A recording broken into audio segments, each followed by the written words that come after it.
Sud Radio, les vraies voix du mondial, 18h30, 19h30, Philippe David, Cécile de Minibus. On vous souhaite la bienvenue, vous aimez le football, ça tombe bien, on a des spécialistes autour de la table, Philippe David. Ah bah là, il y a vraiment des spécialistes et même du très très lourd. Jean Dorido, par exemple, qui n'y connaît rien, ça démarre mal. Je ne sais pas ce que j'ai fait à Cécile ce soir, c'est un petit peu la Saint-Jean.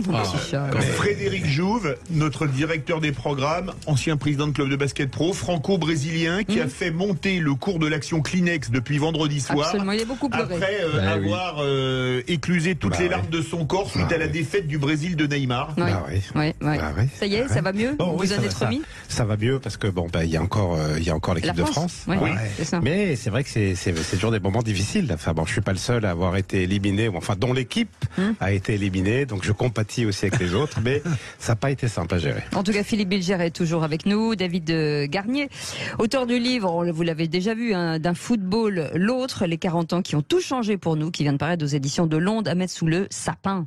Absolument. Ouais. Et notre invité, notre technicien en studio, Denis Chaumier, The Famous, qui a écrit plein de livres sur le football, notamment le dernier, les 90 ans du championnat de France, publié chez Solar, et un autre, alors là vraiment d'actualité, nous l'avons tant aimé, 98-2018, la Coupe du Monde racontée par ceux qui l'ont gagné, publié chez Hugo Sport, et vous avez été rédacteur en chef de l'équipe et de France Football, et comme en fin d'émission on va parler de Cristiano Ronaldo, ces larmes ont marqué le monde entier. Vous allez nous raconter une histoire vécue, un moment historique de la carrière de Cristiano Ronaldo qui s'est passé avec vous. Bonsoir Denis Chaumier. Bonsoir à tous. Bienvenue sur Sud Radio avec l'actu du jour, Philippe. Oui, c'est notre premier débat parce qu'il n'y a pas de match aujourd'hui. Demain, il y aura la première demi-finale Argentine-Croatie.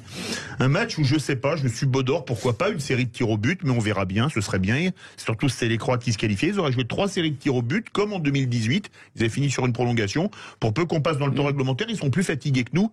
J'essaye de faire marcher la boîte à Espérance, excusez-moi. Vous ne lâchez jamais. On se rassure comme on peut. Mais avec Philippe Bilger, on aime bien les tirs au but. Non, on doit être les seuls autour de la table. Moi, je déteste ça. Mais alors, je me suis parlé de 82. Non, ça jamais de la vie. Ça jamais de la vie. Moi, j'adore. Alors, notre premier débat, les Bleus vous ont-ils convaincu samedi soir face aux Anglais? On va commencer avec vous, Denis Chaumier. Est-ce qu'ils vous ont convaincu, nos Bleus? Ah oui, totalement. Totalement, d'abord par le résultat. L'objectif de l'équipe de France était d'atteindre au moins les demi-finales. Et quand on a réussi cet objectif, forcément, on arrive à convaincre, au-delà des supporters, tous les observateurs qu'on est. Après, ils m'ont aussi convaincu dans le jeu, malgré toutes les difficultés qu'ils ont rencontrées. Mais l'équipe d'Angleterre est une excellente équipe. Elle a été, je vous rappelle, finaliste de l'Euro. Et perdant au tir au but, pas à grand-chose. Exactement. Elle figurait parmi les équipes favorites de la compétition. Donc c'était un match, sans doute l'affiche le plus difficile pour l'équipe de France. Et très attendu, hein. Ouais. Oui, très attendu et en même temps le meilleur match finalement de la Coupe du Monde. Je pense que c'est le cas et donc oui, elle m'a pleinement convaincu. Oui. Alors ce que vous dites, moi j'ai lu sur la presse brésilienne Placard et Argentine, Olé disent que c'était le meilleur match de la Coupe du Monde, ce France-Angleterre. Oui. Vous voulez qu'on se fasse plaisir? Avec de la chance quand même. Hein. Oui, ça sert toujours. Hein. Vous voulez qu'on se fasse plaisir? Tiens, on écoute ça, les buts sur Sud Radio samedi soir. Auprès de la surface de réparation sur la partie droite avec Ousmane Dembélé. Dembélé qui temporise, qui retrouve Griezmann. Il faut la donner à Tchouaméni. Peut-être qu'il y avait une situation de frappe. Le but! Il est énorme! Il est énorme ce but de Tchouaméni! Quel but extraordinaire! La frappe droite! Incroyable! Super dans le petit filet! Il nous rend fou! Tchouaméni, quel but exceptionnel! D'ailleurs de Griezmann, c'est repoussé par John Stones et Harry Maguire. Jules Koundé, destination de Théo Hernandez, peut-être pour un second centre. Pour Antoine Griezmann, pied gauche, Griezmann, c'est bien centré. Et le but! Olivier Giroud, il est extraordinaire! Ce but est énorme! Ça fait du bien, ça fait du bien, vous ne trouvez pas? Ce qui est bien, c'est qu'à chaque fois le but est extraordinaire. Pas du tout chauvin. Pas du tout chauvin. Et surtout qu'il vient de nulle part, ce but de Tchouaméni. On s'y attend pas. D'abord, on s'attend pas à ce qu'il marque dans la Coupe du Monde. Magnifique. Il est dans une position, on s'y attend pas vraiment, puis d'un coup, ça shoot et ça rentre et c'est imparable. Oui, je veux dire, mais voilà, mais il sort un peu de nulle part ce but. C'est vrai, surtout que c'était son deuxième but en équipe de France et celui celui-là. Le premier, c'était en amical contre la Côte d'Ivoire. Celui-là, il vaut très cher. David Garnier, auteur du livre D'un football l'autre, les 40 ans qui ont tout changé pour nous, qui vient de paraître aux éditions de Londres. Vous avez vu le match en France, et là, maintenant, vous êtes à Marrakech. Est-ce que les Marocains ont été convaincus par le match des Bleus contre les Anglais? Si vous dites non, je pense que votre faisceau va être coupé immédiatement entre le studio de Sud Radio et Marrakech. Parlons vrai. Les Marocains actuellement, donc là je suis arrivé hier à Marrakech, il y avait une ambiance de 1er janvier en France, vous savez, comme si un lendemain de fête, avec tout le monde un petit peu béat. Faut dire qu'il y a 37 millions de Marocains qui sont descendus dans la rue, et c'est pas selon la police, selon les organisateurs, là c'est vraiment police avec la police avec le peuple marocain, tout le monde faisait la fête, c'était dingue. Et donc là, ça commence, et aujourd'hui, ça commence un peu à monter, la température monte, ça chambre pas mal parce que les Marocains sont des bons chambreurs, donc voilà. Et ils n'ont pas peur du tout de l'équipe de France, parce que ce qui est étonnant, c'est que ils sont pas du tout dans un état naïf, en se disant ouais c'est génial, on est arrivé, pas du tout. Ils sont plutôt dans un état d'esprit, et ce sont des gens qui connaissent le football ici. Attention, on n'est pas un pays c'est pas on est champion de foot ensemble. C'est vraiment des mecs qui connaissent le foot, et ils disent on est une équipe qui est en train de monter en puissance. Et donc ils sont pas du tout, ils comptent pas s'arrêter, ils comptent aller au bout, ils n'ont pas peur de nous, mais du tout. Mais en revanche, ils ont trouvé la prestation de l'équipe de France intéressante. Moi, à titre personnel, si vous voulez savoir, l'équipe de France, elle m'a pas forcément convaincu par son jeu. Maintenant, on s'en fiche un peu, parce que peut-être que je vais dire une bêtise, mais ça fait pas mal d'années qu'un vainqueur de Coupe du Monde n'a pas été flamboyant. Maintenant, donc si on gagne comme ça, c'est très bien. Moi, ce qui m'inquiète un petit peu dans cette équipe, c'est qu'ils ont l'air... Je les aime beaucoup parce qu'ils ont l'air tellement sympas, tellement gentils. Grisou, il est mignon. Tchouaméni est tout mignon aussi. Yoris, on dirait, c'est le Pierre Ninet des Bleus. Giroud, c'est un super mec, etc. Je m'interroge sur la capacité de cette équipe à rentrer dans une bagarre un peu méchante. Si on avait eu un scénario Pays-Bas-Argentine, je n'ai aucune idée de comment on aurait réagi. Vous savez, on n'a pas cette espèce d'œil du tigre, de trucs un petit peu méchants, comme disent les Espagnols. C'est pas Henri Fonda dans Il était une fois dans l'Ouest, vous voyez, on est vraiment, nous on a l'impression qu'on est gentil. Donc le moment où ça va castagner sévère, je n'arrive pas à savoir si on va réussir à avoir le répondant qu'on espère. Je vous avais dit que l'Angleterre, ça se jouerait sur un miracle. Entre le but de Tchouaméni et la Johnny Wilkinson de Kane, ça s'est joué sur un miracle. Vous n'avez pas tort. Philippe Bilger et Bernard Rideau. Le point de vue de David est exactement, pour l'atmosphère au Maroc, le point de vue de Gérard Lanvin, que j'ai entendu ce matin. Il a dit la même chose sur le climat là-bas. Mais je voudrais poser une question à nos pros ici. Et d'ailleurs, David l'a un peu dit. J'entends dire que ça a été un grand match. Est-ce que je suis épouvantablement nostalgique quand je vois le match France-Angleterre? C'est un match dur, rude, âpre, sans envolée, sans épopée, avec des coups de... Mais je ne retrouve pas le beau jeu que j'ai aimé lorsque je regardais le foot à un certain âge. Est-ce que c'est moi qui me trompe? Vous êtes sûr ou est-ce que le football a complètement changé? Vous êtes sûr que vous n'avez pas regardé la cassette VHS de France-Angleterre 82 à Bilbao? Parce que là, j'ai l'impression que vous décrivez ce match-là. Non, mais parce que ça n'est pas du beau jeu. Moi, je n'ai pas le même avis. Tiens, Denis Chaumier va vous répondre. Non, le beau jeu, parce que vous faites peut-être référence à d'autres équipes de France. Oui. Alors, on se souvient évidemment d'un France-Brésil, par exemple, en 86, qui avait été aussi un sommet du jeu. Et évidemment, et si on compare effectivement avec d'autres matchs, peut-être qu'on aurait la même impression que la vôtre. Bon, néanmoins, aujourd'hui, dans le football actuel et le football qu'on a vu lors de cette Coupe du Monde, moi, je considère que ça a été un bon match. Vous parlez pas d'envolée. Il y a eu quand même des actions de grande classe. Il y a eu des moments forts également. Même le pénalty raté de Kane en était un. Il y a eu de l'émotion, il y a eu de la tension. Ça a toujours été dans l'esprit. C'est quand même assez remarquable, puisque on avait assisté peu de temps avant à Argentine. Pays-Bas dont vous avez parlé. Voilà, ça n'a pas été du tout dans cet esprit-là. C'est d'ailleurs aussi la raison pour laquelle je pense pas que le Maroc-France, ça va pas être du rentre-dedans. Je pense qu'il y a beaucoup de considération pour les joueurs marocains. Je vois pas Hakimi faire un attentat sur Mbappé, par exemple. C'est des gens qui se connaissent maintenant, qui se fréquentent régulièrement dans les clubs. Et il y a beaucoup de respect les uns pour les autres. Et on n'assiste plus aux scènes auxquelles on assistait il y a Frédéric quelques années. Ils ont souffert quand même face à l'Angleterre. Oui, mais c'était quand même un match de ce niveau-là, qui était plutôt un beau match, Philippe, parce que c'est vrai que la pression est tellement forte, l'enjeu est tellement grand que non, c'était un beau match. On a pu constater que effectivement Mbappé n'a pas réussi à rayonner et qu'il a été plutôt bien pris par cette défense anglaise. Mais ce qui est extrêmement rassurant, c'est qu'on peut quand même marquer, même quand Mbappé est relativement muselé. Là, c'était du marquage à la culotte. Et n'importe qui peut marquer, en l'occurrence Tchouaméni. Donc j'ai trouvé un match qui avait un storytelling et une fiction qui était formidable. Vous l'avez trouvé beau. Moi, je l'ai trouvé intense, mais je le trouve pas beau, quoi. C'était pas moche. Moi, j'ai pris du plaisir. Alors sur la beauté du match, je vais paraphraser un navigateur qui avait écrit Seule la victoire est belle sur ce monsieur qui était arrivé deuxième pour une route de Rome, si mes souvenirs sont bons. Et non, moi je rejoins vraiment les avis de chacun. Là, c'était vraiment un match d'une grande tenue. Et sur la réaction de dire voilà, nos joueurs sont trop gentils, je crois, pardon de le rappeler, c'est quand même des joueurs de tout premier plan qui jouent dans les plus grands clubs du monde, qui ont quand même du métier. Ce n'est pas quand même des nouveau-nés ni des enfants de cœur. Et donc ils sont rompus évidemment à tous les styles de jeu, à tous les styles d'ambiance. Et je rejoins aussi sur cette idée pas de gentleman agreement, mais enfin quand même de garçons qui justement se connaissent, qui se respectent. Et je crois qu'on peut s'attendre mercredi vraiment à un très très beau match, évidemment. Oui. Surtout que c'est pas 2018, mais on sent quand même qu'il y a très vite la mayonnaise a pris, la cohésion est arrivée, non? Enfin, j'ai l'air de dire une bêtise, tout le monde me regarde avec.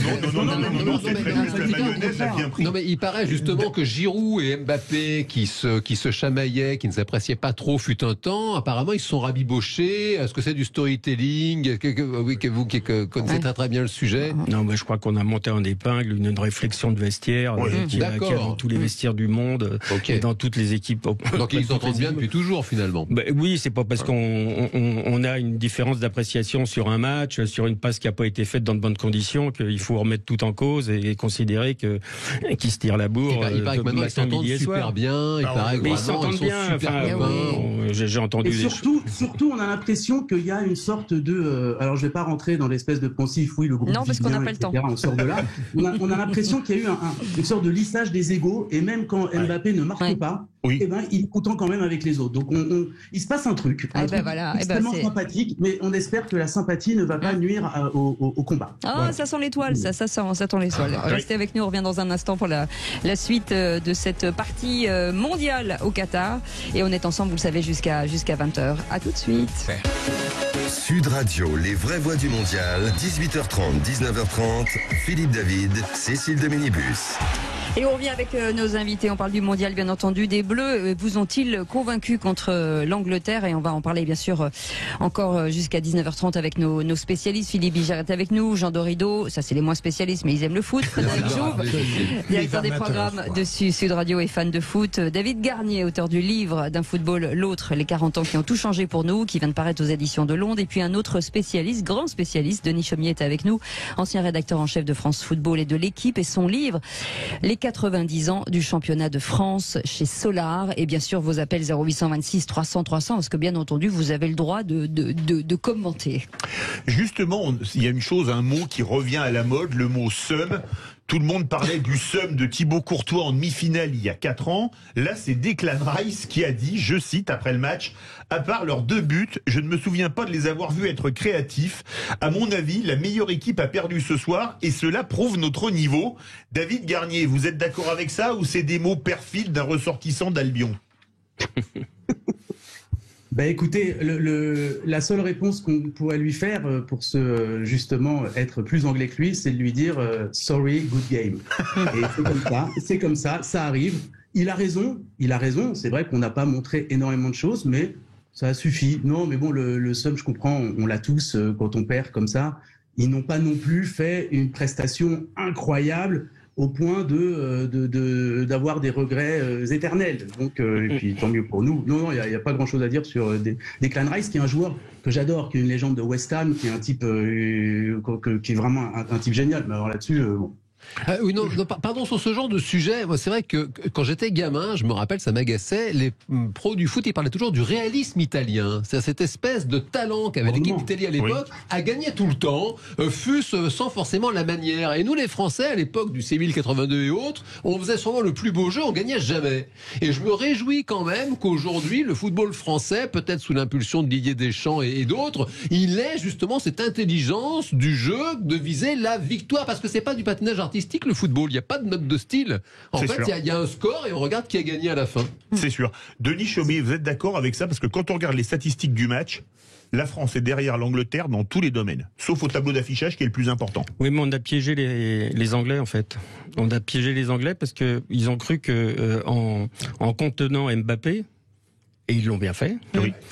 Mais ils ont cru qu'ils allaient plier l'affaire comme ça. Et en fait, Didier Deschamps, qui connaissait très bien le plan, le plan pour contenir Mbappé, a fait en sorte que Tchouaméni justement joue un rôle un peu différent par rapport à d'habitude, sur un plan tactique, et que Griezmann soit donc aussi un peu libéré aussi d'une certaine surveillance.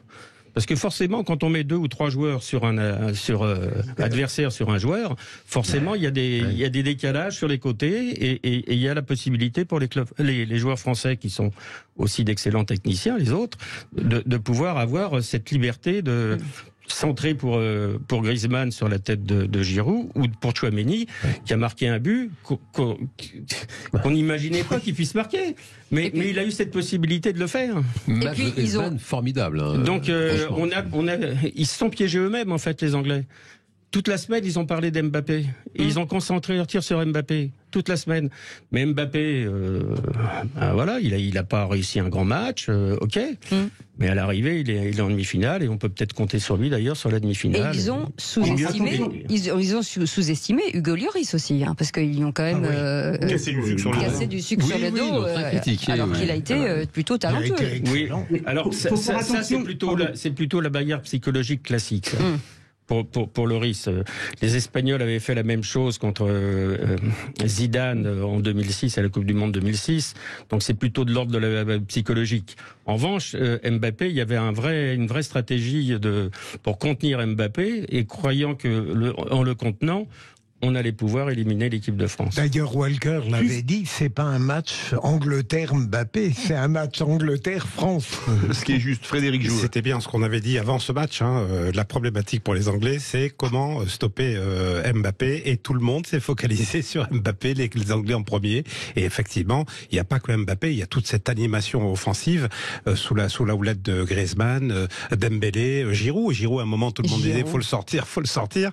Et non, en fait, parce que je le redis encore, parce que ça s'est produit exactement contre la Pologne. Et à un moment donné du match, les gens avec qui on regarde le match, toujours on vous dit mais Giroud, il faut sortir Giroud, et on dit mais en fait pourquoi il faut sortir Giroud? Parce que ça a été encore une des solutions pour gagner ce match. Donc comment le Maroc, lui, va-t-il aborder ce match? C'est ça aussi qui est très intéressant, parce que l'Angleterre a focalisé sur Mbappé. Les Marocains sont là, c'est un miracle. Mais attention, ils n'ont rien volé, très franchement. Ils méritent leur place. Comment, tactiquement, eux, ils vont apprendre ce match, parce que je pense qu'ils vont se poser bien moins de questions qu'a pu se poser l'Angleterre. Gareth Southgate. Donc moi, j'ai plus de crainte contre une équipe marocaine que contre l'équipe anglaise. David Garnier, vous qui êtes au Maroc, vous êtes dans la même position? Non, d'abord, je voulais juste dire qu'il fallait faire attention avec cette théorie l'important c'est de gagner, etc. Parce que l'important c'est quoi finalement? Quand on a parlé de 82, de 86, c'est de coudre une étoile sur le maillot ou de remplir les cœurs.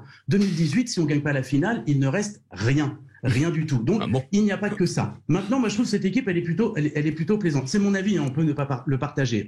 Pour revenir sur le Maroc, ils vont jouer. Alors je vais dire un truc super banal, ils vont juste jouer au football. Ils ont une petite appréhension pour savoir si leur défenseur capitaine Saïs va revenir. Parce qu'il était blessé, mais eux ils vont jouer au ballon comme ils jouent toujours au ballon, comme ils jouent au ballon dans la rue là devant chez moi, ou sur les petits terrains, et comme ils jouent au ballon en demi-finale de Coupe du Monde, comme ils l'ont fait depuis le début de cette Coupe du Monde. Et c'est pour ça que c'est tellement agréable à voir jouer, c'est parce que c'est une équipe qui joue et qui donne tout. Donc finalement, Mbappé, pas Mbappé, etc., ils n'ont aucune crainte, ils s'en fichent. Ils vont jouer leur football, ils vont tout donner, et de toute façon, ce qui est sûr, c'est qu'ils n'auront aucun regret. En tout cas, Denis Daumier dodeline de la tête depuis tout à l'heure. Ce que vous dites, vous pouvez lui répondre. Hein. Oui, je pense que le Maroc va pas jouer comme les jeunes Marocains dans la rue, mais pas du tout alors, mais vraiment pas. Ils vont jouer le football qu'ils ont pratiqué depuis le début, hein, qui est honorable. Donc moi, ça me pose pas de question, hein, de problème. Mais ils vont jouer derrière, ils vont laisser la balle à l'adversaire. Je rappelle qu'ils ont eu à peu près entre 17, 20, 25% de possession de balle sur chacun des matchs qu'ils ont disputés. Et donc ils vont laisser, comme contre l'Espagne ou contre le Portugal, ou la Belgique. La Belgique, la balle à l'adversaire et rester derrière. Ça ne veut pas dire qu'ils n'ont pas des cas. C'est pas que ça. Je ne dis pas qu'il n'y a que ça. C'est quand même le socle le plus important. David, attendez. Après, ça ne veut pas dire qu'ils n'ont pas de qualité individuelle. Ils en ont de réelles et ils représentent forcément un danger. Mais croire qu'ils vont jouer comme les jeunes Marocains dans la rue, alors ça, jamais de la vie. Mais surtout, c'est peut-être une chose importante. Vous importante. n'avez pas joué avec les jeunes Marocains dans la rue parce que maintenant, ça part vraiment de derrière et ça remonte le ballon en petites balles et en petites passes et ça y va jusqu'à. Ouais, mais alors, pour longtemps, j'ai pas joué avec des jeunes Marocains, oui, mais j'ai déjà joué avec des Marocains. Oui, mais par contre, pour qu'ils aient pris. Je vous le souhaite, c'est extrêmement agréable. Ils ont joué 3 cadres européens, Belgique 0 but encaissé, Espagne 0 but encaissé et Portugal 0 but encaissé. Le seul but, c'est contre leur camp. Oui, c'est la complexité. C'est la complexité de ce match. Qui sait défendre. Hein. Voilà, c'est la complexité de ce match. C'est comment est-ce qu'on perd cette défense. Effectivement, et je partage ce point de vue, qu'ils vont jouer absolument sur leurs acquis et c'est sur ce qu'ils font le mieux, et que la complexité risque de s'inverser. C'est pour ça que je suis inquiet. C'est comment nous, on arrive à percer ce verrou de la défense. Voilà. Mais est-ce que c'est... Oui, Denis veut réagir, non Réagir. Je pense qu'on a les armes, on a les armes justement, nous, que n'ont pas utilisé assez bizarrement les Portugais. Ça, je comprends pas pourquoi. Et que n'ont pas utilisé non plus les Espagnols parce que ils ont plutôt la possession de la balle au milieu de terrain avec une circulation du ballon plutôt verticale. Et moins horizontale vers le but. Ce qui n'est pas le cas d'ailleurs des Portugais. C'est pour ça que j'étais très étonné finalement de... C'est quoi l'arme ? L'arme de... L'arme fatale. Dans le micro. L'arme fatale contre le Maroc, à votre avis ? Notre attaque. L'arme fatale, c'est qu'on a des qualités individuelles qu'on vante depuis le début de la compétition, qui sont représentées par la technicité que représente Dembélé, Mbappé, Griezmann, où on peut jouer dans les petits espaces, on peut jouer en pivot avec Giroud. On a toute une facette ou une panoplie sur le plan offensif qui peut être extrêmement redoutable, même pour une défense renforcée. Alors je dis pas que l'équipe de France va gagner avec 2, 3 ou 4 buts d'écart. Je dis pas ça. Je dis qu'elle a elle a les armes pour le faire. Voilà. Verdict sur Twitter. Les Bleus vous ont-ils convaincu contre l'Angleterre ? Vous êtes 53% à dire oui. Oula. C'est pas énorme. 53%. Oui, peut-être qu'ils rêvent encore du football à la Platini, Giresse, Diana, Jean-Gini, Fernandez. Pardon, j'ai encore une seconde. Non, mais on n'a plus le temps. Ah bon. Tout de suite, notre deuxième, notre deuxième débat. Le football brésilien est-il en crise suite à l'élimination pour la 5e fois en quart de finale ? Et vous êtes 50% à dire oui et 50% donc à dire non. Frédéric Jouve, on va lui sortir les Kleenex. Allez, revient dans un instant. C'est les vraies voix, juste à 19h30 en version football. Et après, on parlera associatif. À tout de suite. Sud Radio, les vraies voix du mondial, 18h30, 19h30. Philippe David, Cécile Dominibus. Les vraies voix du mondial avec nos invités du soir, Philippe Bilger, Jean Dorido, Frédéric Jouve, David Garnier, auteur du livre D'un football l'autre, les 40 ans qui ont tout changé pour nous, qui viennent sortir aux éditions de Londres, et notre spécialiste Denis Chaumier, ancien rédacteur en chef de France Football et de l'équipe, son dernier livre, Les 90 ans du championnat de France, publié chez Solar, et qui a écrit entre autres Nous l'avons tant aimé, 98-2018, on aimerait bien qu'il y ait la version avec 2022 dans pas longtemps, la Coupe du Monde racontée par ceux qui l'ont gagnée, publié chez Hugo Sport. Notre deuxième débat, le des Brésil, éliminé en quart de finale de Coupe du Monde par la Croatie au tir au but. C'était vendredi soir en direct sur Sud Radio. Le Brésil qui n'a plus battu une seule équipe européenne en match à élimination directe depuis la finale de la Coupe du Monde 2002. Donc le Brésil n'aura pas battu d'équipe européenne pendant 24 ans, puisqu'il va falloir attendre 2026. Tiens, Désolé Frédéric Jouve, on écoute le tir au but raté par Marquinhos à la télé brésilienne. C'est parti. Na bola, Marquinhos tem que fazer. Tem que fazer. Autorizada a cobrança do pênalti. Partiu pra bola, Marquinhos! Acabou. A Croácia está na semifinal da Copa do Mundo de 2022. O sonho do Hexa está adiado. Fica para 2026. Le rêve du Hexa, c'est pour 2026. C'est ça, quand même ça tombe sur ce joueur magnifique et Marquinhos, quoi, sur ce seigneur. C'est franchement pas de bol. Non, moi je pense que la vraie erreur là-dessus, c'est évidemment le Neymar qui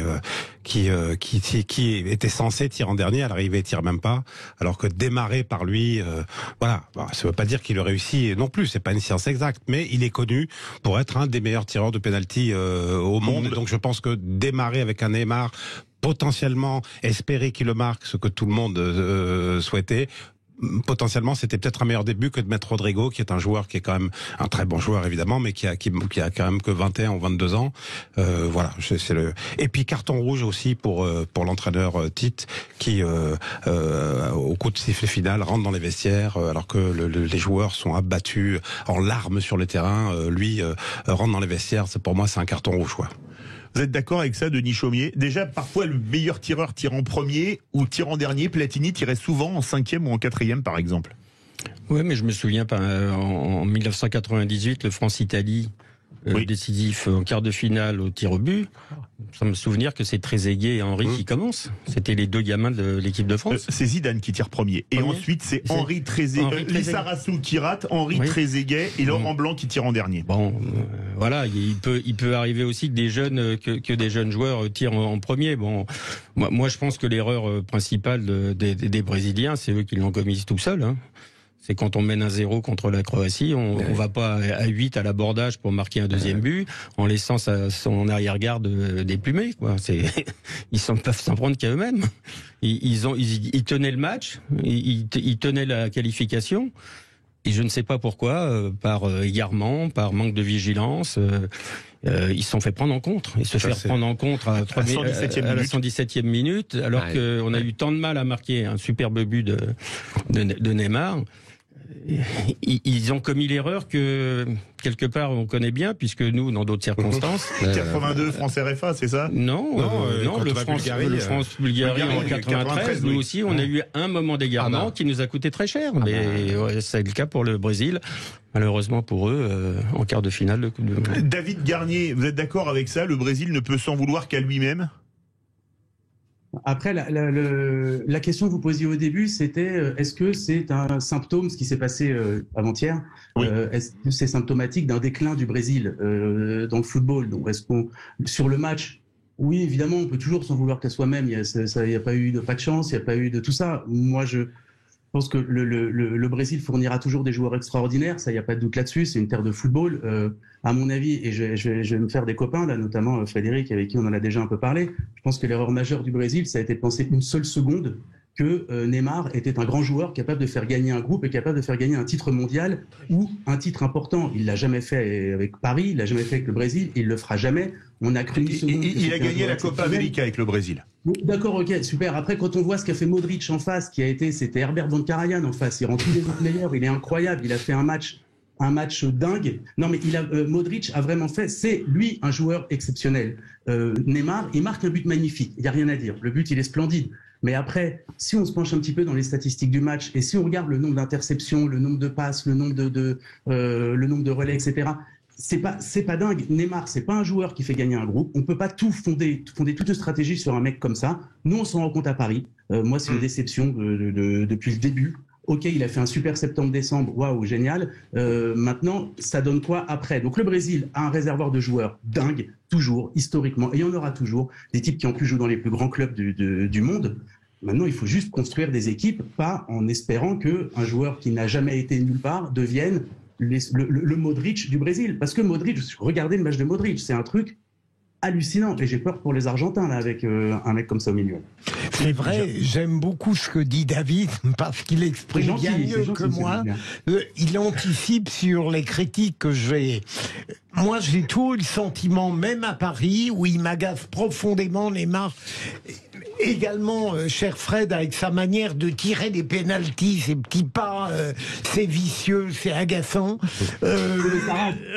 Philippe Bilger, c'est nerveux. C'est un génie, Neymar, que je trouve, j'allais presque le qualifier d'inutile par certains côtés, parce que on ne peut qu'être séduit par les évolutions parfois extraordinaires du joueur, mais on se demande s'il ne se contemple pas lui-même en train de jouer. Ça existe dans d'autres métiers. Jean Dorido. Non, alors c'est vrai que c'est très triste que le Brésil ne soit pas ne soit plus dans les équipes en lice. Toutefois, égoïstement, je regarde le football tous les 2 ans, voilà, pour le mondial et pour l'Euro. C'est vrai que je me réjouis justement d'avoir une Coupe du Monde, et on a quand même dans les 4 dernières équipes une équipe d'Amérique du Sud, l'Argentine, et une équipe d'Afrique, le Maroc. C'est quand même ce qui fait la saveur de cette compétition. Voilà, le par rapport à l'Euro, qui est une magnifique compétition, mais là quand même on a des équipes d'autres contrées. Voilà, moi en tant que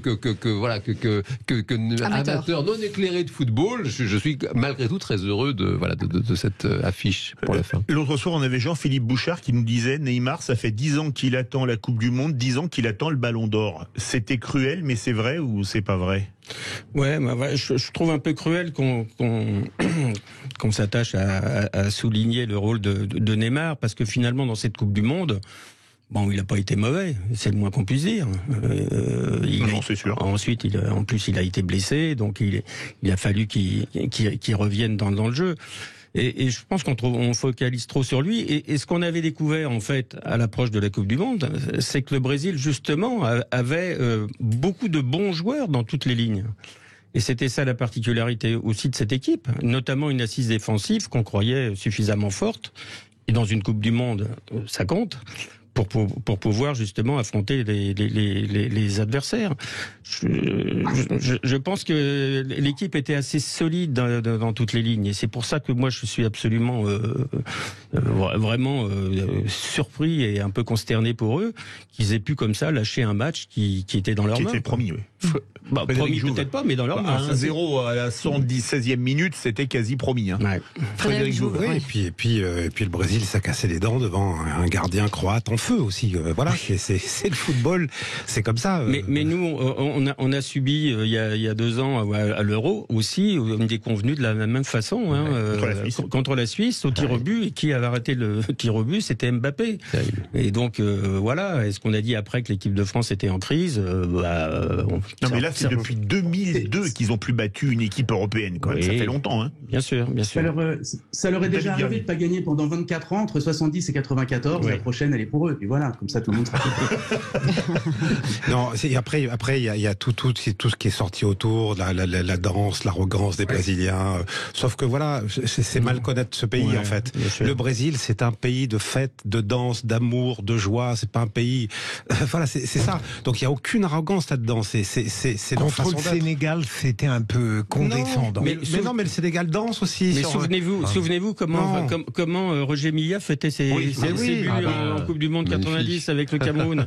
Il dansait lui aussi. Est-ce qu'il était condescendant? Non, c'est une façon de fêter. Bon, d'exulter. Elle est un petit peu particulière par rapport à nos propres, principes. Mais c'est le Brésil ou c'est l'Afrique, il faut le respecter. Et puis je rappelle que le Brésil a quand même gagné 5 Coupes du Monde et 9 Copa América, quoi. Donc voilà, faut pas oublier que c'est des footballeurs avant tout. Et c'est le pays du football, qu'on le veuille ou non. Les vraies voix du mondial, 19h14, dans quelques instants, c'est la fan zone et on va parler des larmes d'un certain CR7 quand il a quitté le terrain en comprenant qu'il ne gagnerait jamais la Coupe du Monde. On aura un auditeur qu'on connaît bien, Walter, franco-portugais, qui va nous parler de ces larmes de Cristiano Ronaldo, comment c'est vécu par les Portugais de France et les Portugais du Portugal et d'ailleurs. Restez bien avec nous dans les vraies voix du mondial. Sud Radio, les vraies voix du mondial, 18h30, 19h30, Philippe David, Cécile de Minibus. Retour des vraies voix du mondial avec nos spécialistes et on va parler de larmes qui ont ému le monde entier samedi soir après la défaite du Portugal face au Maroc. Le Maroc que rencontrera la France après-demain. Tiens, on va se mettre une musique tellement typiquement portugaise qui résume ce moment. Sofrimento calado coração maltratado. Un fado, un cœur maltraité. Le cœur de Cristiano Ronaldo, un coração maltratado. Bonsoir Walter, boa noite. Olá, boa noite. Vamos para casa, Portugal. Le Portugal rentre à la maison. Muito triste. Très triste. Oui, beaucoup. Énormément de tristesse. Comment vous, qui êtes franco-portugais, vous êtes très connu dans la communauté portugaise du Limousin, vous avez de la famille au Portugal, comment est-ce qu'on a vécu ces larmes de CR7 ? Ouais, je crois que tout le monde l'a très mal vécu. Alors, il y a les Portugais du Portugal, forcément, mais il y a les Portugais du monde. Aujourd'hui, on ne comprend pas l'attitude du sélectionneur. Comment on peut traiter une légende comme ça, le laisser sur le banc comme ça, le traiter comme ça. Enfin, personne ne comprend. Tout le monde est malade, tout le monde est triste, tout le monde a mal au cœur. Enfin, c'est vrai que voilà, le peuple portugais est vraiment presque dans le deuil. Denis Chaumier, il vous est arrivé une histoire incroyable avec Cristiano Ronaldo. Racontez-nous. Oh, une histoire incroyable, elle est passée. C'est incroyable. Peu de gens dans le monde l'ont fait, hein, racontez-nous. Bon, en tant que directeur de France Football, vous êtes de facto directeur du Ballon d'Or. Oui. Et c'est vous qui organisez le jury auprès de tous les journalistes du monde entier. Et en 2008, il s'est trouvé que le classement donnait Cristiano Ronaldo vainqueur du Ballon d'Or. Bon, j'étais le seul à le savoir, évidemment, puisque c'est secret jusqu'à ce que ça soit rendu public.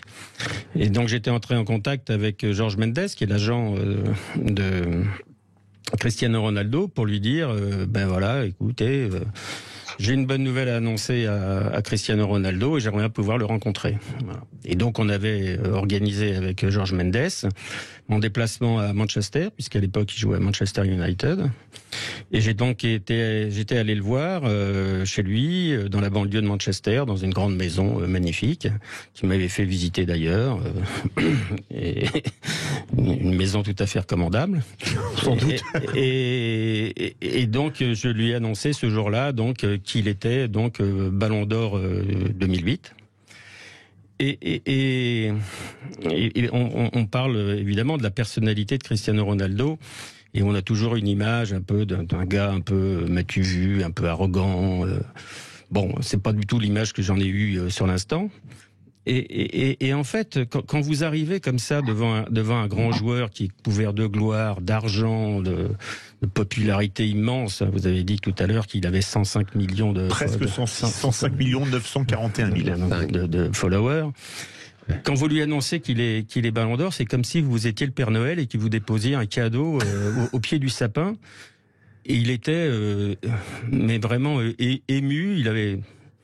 presque la larme à l'œil. On en revient à notre sujet du jour. Et donc ça a été une rencontre formidable. Il y avait ses amis qui étaient là aussi, Jorge Mendes et sa femme, l'ami de Cristiano Ronaldo de l'époque qui n'est pas sa femme d'aujourd'hui. Et on avait passé une soirée magnifique. On est en train de regarder d'ailleurs un match de Premier League de Liverpool en même temps en direct et sur la grande table de cuisine et on avait à passer un moment fabuleux. Donc donc Cristiano Ronaldo, c'est un bon souvenir pour moi. Ah ben très belle histoire, vous trouvez pas, tiens Frédéric? Ouais, c'est sublime. Déjà de le rencontrer, c'est déjà extraordinaire. Et alors lui annoncer qu'il est Ballon d'Or et puis le voir réagir comme ça. C'est mieux de lui annoncer que son contrat est fini. Ça c'est sûr que bonjour, votre contrat est fini. C'est vrai que il a tiré les larmes je suppose de millions de personnes, y compris moi devant la télé. Non seulement c'est un énorme joueur de football, mais c'est aussi un personnage. Oui, et puis un vrai personnage. Moi, je l'ai jamais vu un but de sa personne.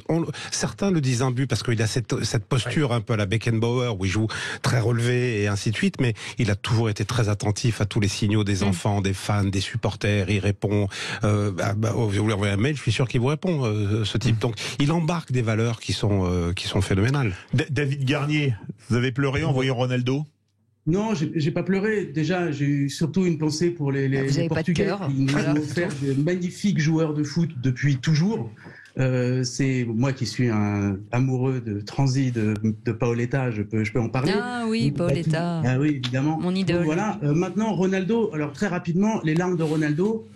J'attends de voir sa fin de carrière s'il va prendre 200 millions en Arabie Saoudite ou si il va jouer au National Madère pour rendre un petit peu au football tout ce que le football lui a apporté. Oui, mais ça change rien, tout ça. Il fait son métier. Moi, je trouve que ça change. Moi, je trouve que ça change. Je vois pas le rapport. Qu'ils prennent 100 millions. Je vois le rapport. Bah non, s'ils prennent 100 millions, 200 millions. C'est un énorme joueur de foot professionnel, ça n'a rien à voir. On va faire. Moi, je suis pas d'accord avec ça. Moi, il y a un moment, quand on est vraiment un amoureux de ce jeu, un amoureux de ce sport, quelqu'un avec un cœur comme vous dites qu'il a, et je veux bien le croire, hein, j'en suis complètement convaincu que c'est un mec super, il n'y a aucun doute là-dessus. Bah moi j'aimerais bien que la belle histoire ce serait qu'à l'arrivée, au lieu d'aller en Arabie Saoudite, franchement, enfin, je dis pas ça parce que c'est l'Arabie Saoudite, on sait très bien pourquoi on va jouer en Arabie Saoudite, que plutôt, voilà, il va faire réagir chose d'un petit peu généreux. Vous êtes remonté comme une pendule, David. On va faire réagir Walter. Walter, qu'est-ce que vous avez entendu l'histoire racontée par Denis Chaumier, vous qui êtes portugais, belle histoire, hein? Ouais, oui, très très belle histoire. Mais moi, je voudrais revenir sur ça justement par rapport à Cristiano Ronaldo qui devrait revenir à la Madère.